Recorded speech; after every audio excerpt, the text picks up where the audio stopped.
दोस्तों ये एक मिश्रित खेती का एक शानदार मॉडल है, जहां एक साथ एक से अधिक क्रॉप्स जो है तैयार की जाती हैं। इसमें प्रचुर मात्रा में लहसुन है और लहसुन जो कि आज की तारीख में काफ़ी कॉस्टियर मसालों में काउंट हो रही है पिछले कुछ सालों में।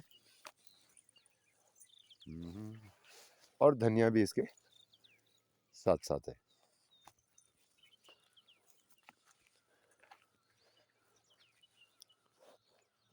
चलो आगे आगे चलो। गुड। अरे भाई चलते रहो खाली।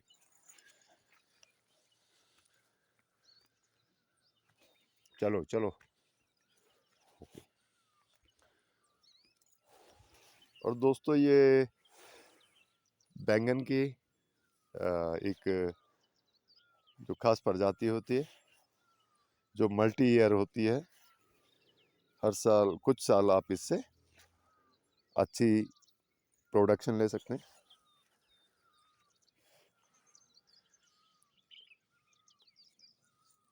एक शानदार डाइवर्सिफाइड बगीचा है दोस्तों। इसमें कुछ नई पौध जो है फ्रूट्स की भी अभी तैयार हो रही है, जैसे सेब है, प्लम है, आड़ू है और सिट्रस की कुछ डिफरेंट प्रजातियां हैं।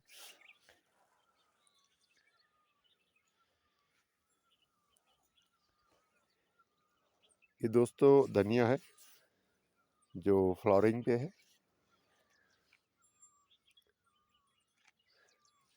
साथ में ये मटर है।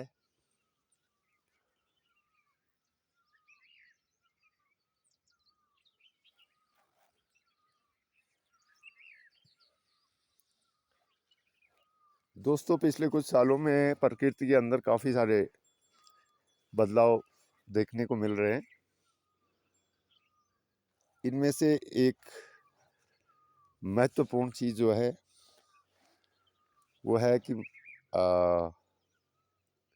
पिछले कुछ अरसे में जो है मधुमक्खियों की संख्या बड़ी तादाद में कम हुई है। मधुमक्खियाँ जो कि प्रकृति का आप उसे डॉक्टर कह सकते हैं, और खेती के लिए मधुमक्खियाँ बहुत उपयोगी हैं। पॉलिनेशन में इनकी महत्वपूर्ण भूमिका होती है और जो आपका यील्ड है, उत्पादन प्रतिशत है, उसको कई गुना ये बढ़ा देते हैं। लगभग 30 से 35% उत्पादन कुछ फसलों में मधुमक्खियों के चलते अधिक होता है। जैसे कुछ फ्रूट्स हैं, जैसे सेब हुआ। अगर फसलों कृषि फसलों की बात करें तो इसमें सरसों आती है और भी कई सारी सब्जियां हैं, वेजिटेबल्स हैं, जिनके लिए मधुमक्खियों की मौजूदगी बहुत ज़रूरी है।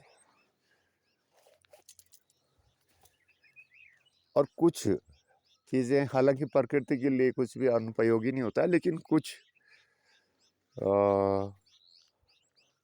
दृष्टिकोण, इंसानी दृष्टिकोण के लिहाज से देखें तो जैसे बर्र होते हैं बड़े, जो कि काफ़ी मांसाहारी होते हैं, वो जो है मधुमक्खियों की बड़ी संख्या को खा जा रहे हैं और मधुमक्खियों की जो तादाद है बहुत तेज़ी से घटी है। पिछले, मेरा जो अपना निजी अनुभव है, पिछले 3 से 4 सालों में, खासकर इस पर्टिकुलर एरिया की बात मैं करूं, यहाँ बहुत बड़े बड़े छत्ते जो है आसपास, बर के छत्ते, बहुत बड़ी बड़ी कॉलोनीज़ हैं। और वो सबसे ज़्यादा नुकसान अगर किसी को करते हैं तो मधुमक्खियों को करते हैं। वो जैसे मरे हुए जानवरों का मांस खाते हैं, तो इस प्रकार का प्रकृति के अंदर कई प्रकार के कीट हैं, जीव हैं, जिनका अपना अपना भोजन का अलग प्रकार है। तो दोस्तों अब बसंत है। बसंत अपने मतलब धीरे धीरे चरमोत्कर्ष की ओर बढ़ रहा है। कहीं दूर दूर बुरास के फूल भी हैं और ये खेतों के आसपास इस तरह के फूलों का जो रेज है, उफान है, वो धीरे धीरे बढ़ रहा है। अभी सुबह का वक्त है और हम अपने इस गार्डन पे हैं। अब इसे अगले कुछ सालों में हम इसे सिर्फ वेजिटेबल गार्डन तो नहीं कह पाएंगे, क्योंकि इस पे चीज़ें बड़ी तेज़ी से डाइवर्स होने की है।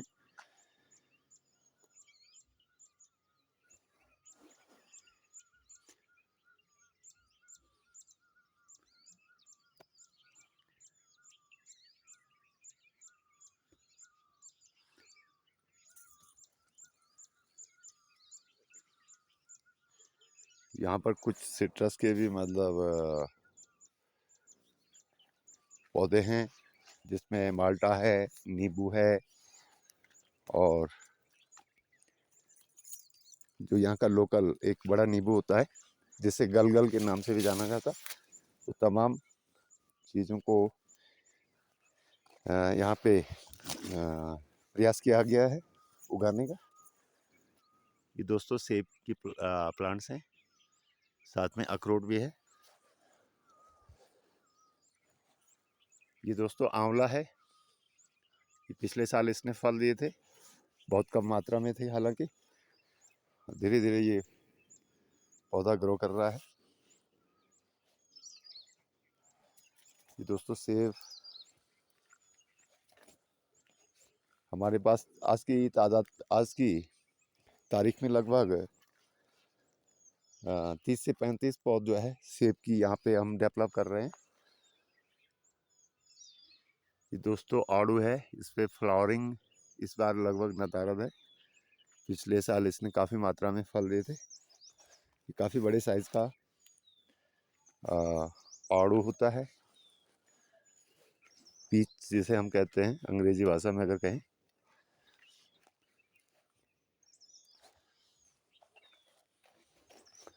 ये कुछ और सिट्रस के पौधे हैं।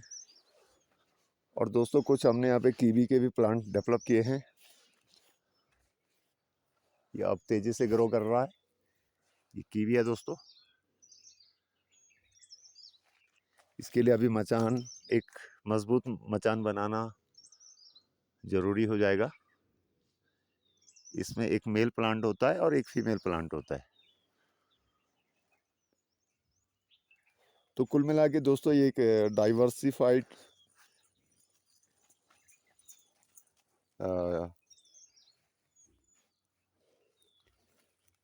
एक बगीचा है ये।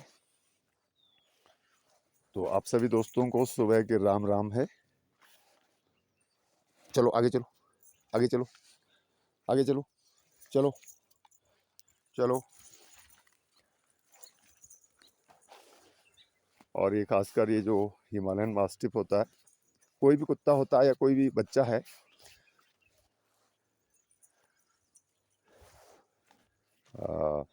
एक बाल सुलभ उनका एक स्वभाव होता है।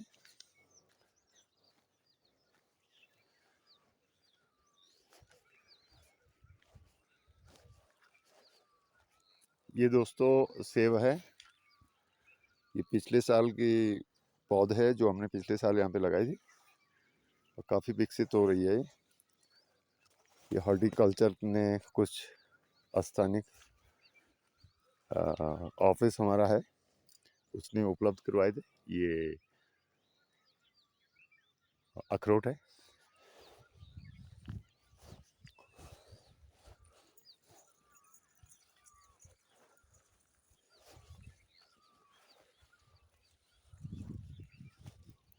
और ख़ासकर सुबह के समय बगीचे पे कुछ समय स्पेंड करना बहुत आनंदपूर्ण क्षण होते हैं। ये दोस्तों मैक्सिमम मटर अभी हार्वेस्ट हो चुका है। ये भी पूरा मिश्रित है दोस्तों, इसमें बांकला भी है जिसे हम स्थानीय भाषा में सिप चना कहते हैं। ये बहुत ही न्यूट्रिशनल वेजिटेबल है। इसमें आयरन की मात्रा बड़ी अच्छी मात्रा में होती है। ये इसका पौधा है दोस्तों, ये आप देखिए, इसमें ये फलियां लगी हुई हैं और अब ये लगभग सब्जी के लिए तैयार है। इसमें कुछ खेत हमारे नीचे भी हैं दोस्तों। ये दोस्तों रूबी है, तकरीबन अपनी उम्र का एक बड़ा हिस्सा स्पेंड कर चुकी है, जी चुकी है। ये इस फिल वक्त 6 से 7 साल की उम्र में अभी है।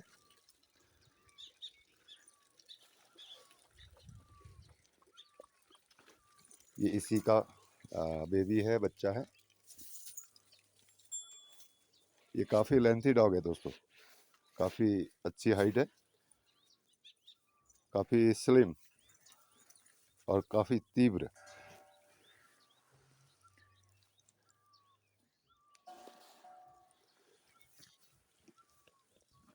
और दोस्तों जानवर से ज़्यादा वफादार कोई नहीं होता, वो चाहे डॉग हो या गाय हो। ये दोस्तों बच्चियां है। ए मत काट, अरे क्यों जोखिम ले रहा है, लात पड़ेगी तेरे को। ये दोस्तों ये रेड है साहिवाल, रेड साहिवाल एक शानदार ब्रीड, इंडियन ब्रीड है दोस्तों। और ये बद्री और सिंधी का मिश्रण है, ये काली जुगाई है।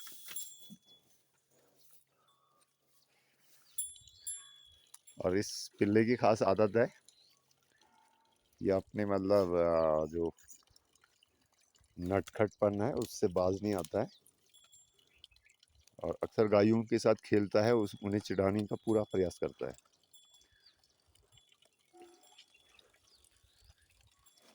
दोस्तों ये एक और चीज़ से मैं आपको परिचय करवाऊं। ये दोस्तों बैंगन की एक प्रजाति है, ये शुगर फ्री होता है दोस्तों, इसमें हल्का सा कड़वापन होता है। तो ऐसी कुछ मतलब वेजिटेशंस हैं जो हमने वेजिटेबल्स हैं जिनको हमने यहाँ पे तवज्जो दी है। यहाँ पे जो लहसुन की एक जंगली प्रजाति होती है जिससे फरण कहा जाता है, हालांकि गमले में है कुछ हमारे पास, उधर खेत में भी है। इस लिहाज से अगर देखें तो हमारे पास लहसुन की 2 से 3 किस्में हैं, हालांकि बड़ी तादाद में जो होता है वो एक सामान्य जो सर्वत्र उपलब्ध एक दोस्तों ये फरण है, इसको हमने विस्तार देने का प्रयास किया है। और ये हमारा छोटा सा इरिगेशन टैंक है और इसको हमने फिशरीज के रूप में भी विकसित कर रखा है, ये आप देख सकते हैं दोस्तों।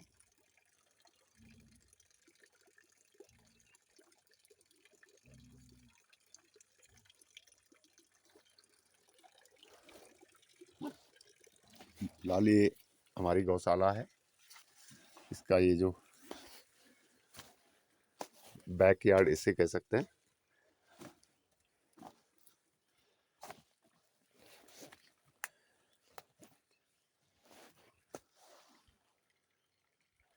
ये दोस्तों वो लौकी है जो बहुत साल पहले यहाँ पे ट्रेडिशनली बहुतायत मात्रा में होती थी, लेकिन आज की तारीख में लगभग नदारद है, बहुत कम, और बहुत ही पौष्टिक और बहुत स्वादिष्ट सब्जी इसकी होती है।